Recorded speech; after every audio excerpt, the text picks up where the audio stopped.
جہاں نفس کو حظ ملتا ہے۔ میں ایک دیہاتی ہوں، ہمارے دیہاتوں میں میلے ٹھیلے کا ماحول ہوتا ہے۔ کتوں کی لڑائی آئی تو 50,000 وہاں دے دیا، کرکٹ میچ آیا تو 1,00,000 کا انعام وہاں دے دیا۔ جہاں نفس کو حظ ملا ہم نے دولت کا منہ وہاں کھولا، اور جہاں دولت لوٹانے سے رب راضی ہوتا ہے، اس کی رحمتیں برستی ہیں، وہاں غفلت کی پٹی۔ وہ کیا کسی شاعر نے کہا تھا کہ دیکھا ہے میں نے شہر میں کوڑے کے ڈھیر پر 2 بچے لڑ رہے تھے فقط ایک بیر پر، اور گندم امیر شہر کی ہوتی رہی خراب، بیٹی مگر غریب کی فاقوں سے مر گئی۔ اور اللہ نے آپ کو دولت سے نوازا، دولت وہاں دو جہاں دولت لٹانے سے رب راضی ہوتا ہے، اس کی رحمتیں برستی ہیں۔ ہمارے گجرانوالا دھلا چوک پہ ایک بوڑھا دن دہاڑے آٹے کا تھیلا اٹھا کے دوڑ لگاتا ہے، نحیف تھا، 2 قدم چلا کے لوگوں نے پکڑا اور خوب زد و کوب کیا، اور بعد میں سوال کیا کہ بوڑھے یہ جرت کیوں کی؟ تو وہ بوڑھا رونے لگا، وہ کہتا ہے 1 ہفتہ ہو گیا مجھے اس چوک میں آ کے کھڑا ہوتا ہوں مزدوری کے لیے، اور مجھے بوڑھا سمجھ کے لوگ چھوڑ کے چلے جاتے ہیں۔ ہفتہ ہو گیا بچے بھوک سے مر رہے ہیں، آج ان کی بھوک دیکھی نہیں گئی تو چوری پہ وہ آمادہ ہوا،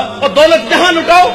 یہ نوائے وقت میں ایک خبر چھپی تھی، کمالیہ کی بیٹی وہ شادی کے قابل تھی، ایک رشتہ ملا، ادھر سے بارات آ رہی ہے، ادھر بیٹی والے تیاریوں میں، ہمسائیگی میں سے کسی نے شرارت کی کہ جس کے گھر میں آ رہے ہو وہ اپنی بیٹی کو چند جوڑوں کے سوا اور کچھ بھی نہیں دے سکتا۔ بارات وہیں سے واپس چلی گئی۔ بتاؤ اس بیٹی کے دل پہ جو کچوکے اور زخم لگے تھے اس کا مداوع کس نے کرنا تھا؟ اور اللہ نے آپ کو دولت سے نوازا ہے، غریبوں کی بیواؤں کی بیٹیاں گھروں میں بوڑھی ہو رہی ہیں، تم کتوں کی لڑائی پہ پیسے لٹا رہے ہو، تم ہجڑوں پہ دولت لٹا رہے ہو۔ اگر دولت لٹانے کا شوق ہے تو معاشرے میں پھیلے ہوئے دکھ دیکھو، یتاما مساکین پہ دولت لٹاؤ تاکہ تم خدا کی رحمتوں کے مستحق ٹھہرو۔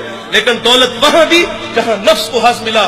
جب اس بیٹی نے کہا کفل مجھے بھوک تیرے تک کھینچ لائی ہے، یہ ایک جملہ کفل کی ہدایت کا سبب بنا، دل کے آئینے پہ چوٹ لگی، کفل رونے لگا، ہاتھ جوڑ کے کہتا ہے بہن مجھے معاف کر دے، تو جس عزت سے آئی ہے اسی عزت سے واپس گھر چلی جا، اور میرے لیے دعا کر کہ میں بڑا ہی کتا انسان ہوں، اللہ مجھے معاف کر دے۔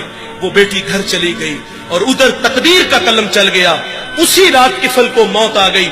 صبح ہوئی تو زمانے نے کفل کی دیوار پہ یہ لکھا ہوا پڑا تھا کہ اللہ نے کفل کو معاف کر دیا ہے، وہ معاف کر کے راضی ہوتا ہے۔